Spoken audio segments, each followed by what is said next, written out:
بسم الله الرحمن الرحيم يا أيها الذين آمنوا اتقوا الله ولتنظر نفس ما قدمت لغد واتقوا الله إن الله خبير بما تعملون۔ اے ایمان والو، اللہ سے ڈرتے رہو اور ہر شخص کو دیکھنا چاہیے کہ اس نے کل یعنی آخرت کے لیے کیا سامان بھیجا ہے، اور ہم پھر کہتے ہیں کہ اللہ سے ڈرتے رہو، بے شک اللہ تمہارے سب اعمال سے خبردار ہے۔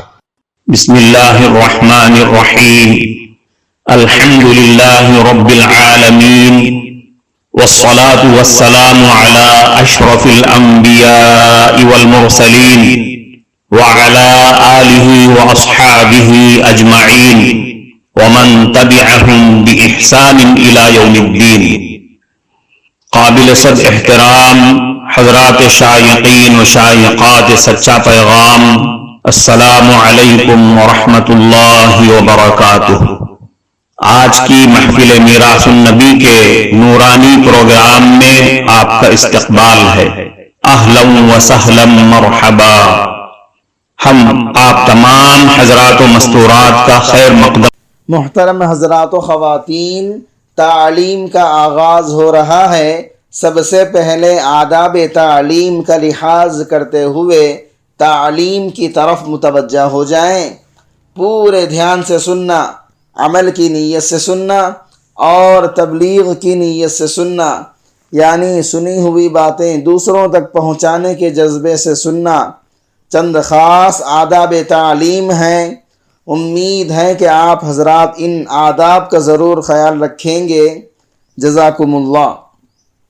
بسم اللہ الرحمن الرحیم۔ حضرت واصلہ ابن اسقع رضی اللہ عنہ روایت کرتے ہیں کہ رسول اکرم صلی اللہ علیہ وسلم نے ارشاد فرمایا، تم اپنے بھائی کی کسی مصیبت پر خوشی کا اظہار نہ کیا کرو، ہو سکتا ہے کہ اللہ تعالیٰ اس پر رحم فرما کر اس کو اس مصیبت سے نجات دے دیں اور تم کو مصیبت میں مبتلا کر دیں۔ حضرت معاذ ابن جبل رضی اللہ عنہ روایت کرتے ہیں کہ رسول اکرم صلی اللہ علیہ وسلم نے ارشاد فرمایا، جس شخص نے اپنے مسلمان بھائی کو کسی ایسے گناہ پر آر دلائی جس سے وہ توبہ کر چکا ہو تو وہ اس وقت تک نہیں مرے گا جب تک خود اس گناہ میں مبتلا نہ ہو جائے۔ حضرت عبداللہ ابن عمر رضی اللہ عنہما روایت کرتے ہیں کہ رسول اکرم صلی اللہ علیہ وسلم نے ارشاد فرمایا، جس شخص نے اپنے مسلمان بھائی کو اے کافر کہا تو کفر ان دونوں میں سے ایک کی طرف ضرور لوٹے گا۔ اگر وہ آدمی واقعی کافر ہو گیا تھا جیسا کہ اس نے کہا تو ٹھیک ہے، ورنہ کفر خود کہنے والے کی طرف لوٹ کر آئے گا۔ حضرت ابو ذر رضی اللہ عنہ سے روایت ہے کہ انہوں نے رسول اکرم صلی اللہ علیہ وسلم کو یہ ارشاد فرماتے ہوئے سنا، جس نے کسی آدمی کو کافر یا اللہ تعالیٰ کا دشمن کہہ کر پکارا حالانکہ وہ ایسا نہیں ہے تو اس کا کہا ہوا خود اس پر لوٹ آ جاتا ہے۔ حضرت عمران ابن حسین رضی اللہ عنہما روایت کرتے ہیں کہ نبی کریم صلی اللہ علیہ وسلم نے ارشاد فرمایا، جب کسی آدمی نے اپنے بھائی کو اے کافر کہا تو یہ اس کو قتل کرنے کی طرح ہے۔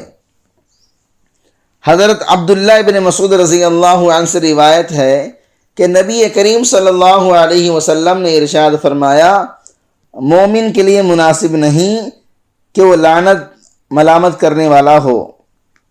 حضرت ابو دردہ رضی اللہ عنہ روایت کرتے ہیں کہ رسول اکرم صلی اللہ علیہ وسلم نے ارشاد فرمایا، زیادہ لعنت کرنے والے قیامت کے دن نہ گنہگاروں کی سفارش بن سکیں گے اور نہ انبیاء علیہ السلام کی تبلیغ کے گواہ بن سکیں گے۔ حضرت ثابت ابن ضحاک رضی اللہ عنہ روایت کرتے ہیں کہ نبی کریم صلی اللہ علیہ وسلم نے ارشاد فرمایا مومن پر لعنت کرنا گناہ کے اعتبار سے اس کو قتل کرنے کی طرح ہے۔ یہ محفل میراث النبی صلی اللہ علیہ وسلم ڈیلی پروگرام ہے جو آپ سن رہے ہیں۔ حضرت عبد الرحمن ابن غرم رضی اللہ عنہ سے روایت ہے کہ نبی کریم صلی اللہ علیہ وسلم نے ارشاد فرمایا اللہ تعالیٰ کے بہترین بندے وہ ہیں جن کو دیکھ کر اللہ تعالیٰ یاد آ جائے، اور بدترین بندے چغلیاں کھانے والے، دوستوں میں جدائی ڈالنے والے اور اللہ تعالیٰ کے پاک دامن بندوں کو کسی گناہ یا کسی پریشانی میں مبتلا کرنے کی کوشش میں لگے رہنے والے ہیں۔ حضرت ابن عباس رضی اللہ عنہما سے روایت ہے کہ رسول اکرم صلی اللہ علیہ وسلم 2 قبروں کے پاس سے گزرے تو آپ صلی اللہ علیہ وسلم نے ارشاد فرمایا ان دونوں قبر والوں کو عذاب ہو رہا ہے، اور عذاب بھی کسی بڑی چیز پر نہیں ہو رہا ہے کہ جس سے بچنا مشکل ہو۔ ان میں سے ایک تو پیشاب کی چھینٹوں سے نہیں بچتا تھا اور دوسرا چغل خوری کرتا تھا۔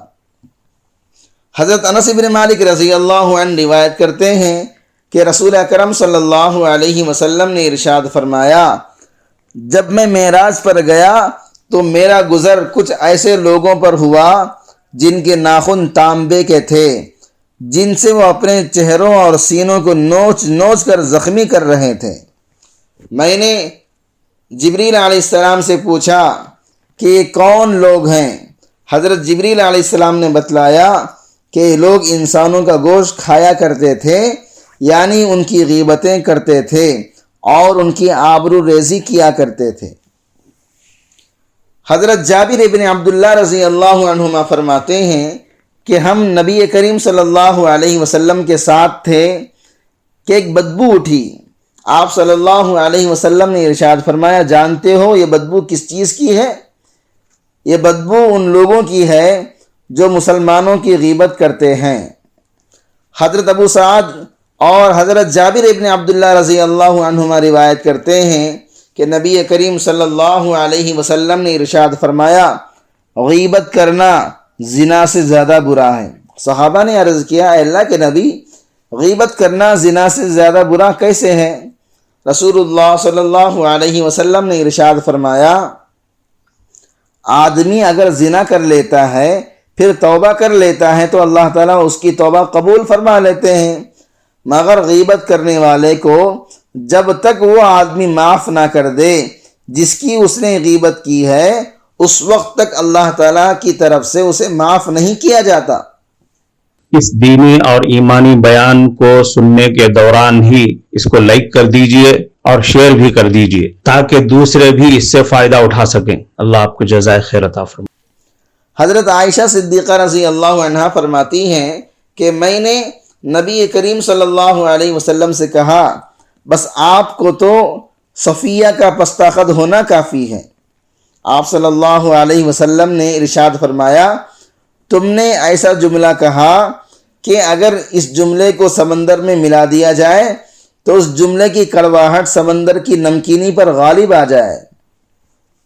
حضرت عائشہ صدیقہ رضی اللہ عنہا یہ بھی فرماتی ہیں کہ ایک موقع پر میں نے آپ صلی اللہ علیہ وسلم کے سامنے ایک آدمی کی نقل اتاری تو آپ صلی اللہ علیہ وسلم نے ارشاد فرمایا مجھے اتنا یعنی بہت زیادہ مال بھی ملے تب بھی مجھے پسند نہیں کہ کسی کی نقل اتاروں۔ حضرت ابو ہریرہ رضی اللہ عنہ سے روایت ہے کہ رسول اکرم صلی اللہ علیہ وسلم نے ارشاد فرمایا کہ تم جانتے ہو کہ غیبت کس کو کہتے ہیں؟ صحابہ نے عرض کیا اللہ اور اس کے رسول ہی زیادہ جانتے ہیں۔ آپ صلی اللہ علیہ وسلم نے ارشاد فرمایا اپنے مسلمان بھائی کی غیر موجودگی میں اس کے بارے میں ایسی بات کہنا جو اسے ناگوار گزرے، بس یہی غیبت ہے۔ کسی نے عرض کیا اگر میں اپنے بھائی کی کوئی ایسی برائی ذکر کروں جو واقعتاً اس میں ہو تو کیا یہ بھی غیبت ہے؟ آپ صلی اللہ علیہ وسلم نے ارشاد فرمایا اگر وہ برائی جو تم بیان کر رہے ہو اس میں موجود ہے تو تم نے اس کی غیبت کی، اور اگر وہ برائی جو تم بیان کر رہے ہو اس میں موجود ہی نہ ہو تو پھر تم نے اس پر بہتان باندھا۔ حضرت ابو درداء رضی اللہ عنہ سے روایت ہے کہ رسول اکرم صلی اللہ علیہ وسلم نے ارشاد فرمایا، جو شخص کسی کو بدنام کرنے کے لیے اس میں ایسی برائی بیان کرے جو اس میں نہ ہو تو اللہ تعالیٰ اسے دوزخ کی آگ میں قید کر رکھے گا، یہاں تک کہ وہ اس برائی کو ثابت کر دے۔ اور کیسے ثابت کر سکے گا؟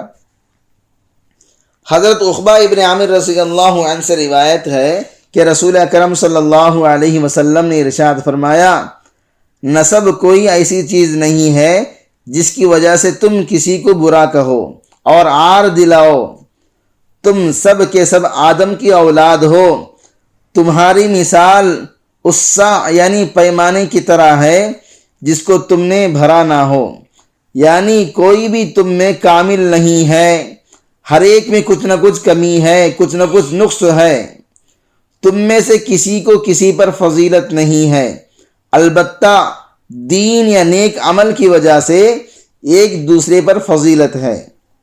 آدمی کے برا ہونے کے لیے یہ بہت ہے کہ وہ فحش بیہودہ باتیں کرنے والا، بخیل اور بزدل ہو۔ معزز شائقین و شائقات سچا پیغام، آپ کو اندازہ لگ گیا ہوگا کہ یہ مضمون کتنا اہم ہے اور کس قدر فائدہ مند ہے۔ کم سے کم درجے میں سوشل میڈیا کے ذریعے سے بھی ہم اس کو زیادہ سے زیادہ شیئر کریں گے تو دعوت کے فریضے کی کوششوں میں ہم بھی اپنا کچھ حصہ ڈالنے والے بن سکتے ہیں، لہذا زیادہ سے زیادہ اس کو عام کریں تاکہ پوری دنیا کے ہندوؤں کی غلط فہمی دور ہو جائے اور انہیں یہ زمینی حقیقت معلوم ہو جائے، اور وہ اپنے اصل مذہبی لیڈر پیغمبر آخر الزماں حضرت محمد الرسول اللہ صلی اللہ علیہ وسلم کو ماننے پر مجبور ہو جائیں اور کلمہ پڑھ کر آپ کے ساتھ ساتھ وہ بھی جنت میں جانے والے بن جائیں۔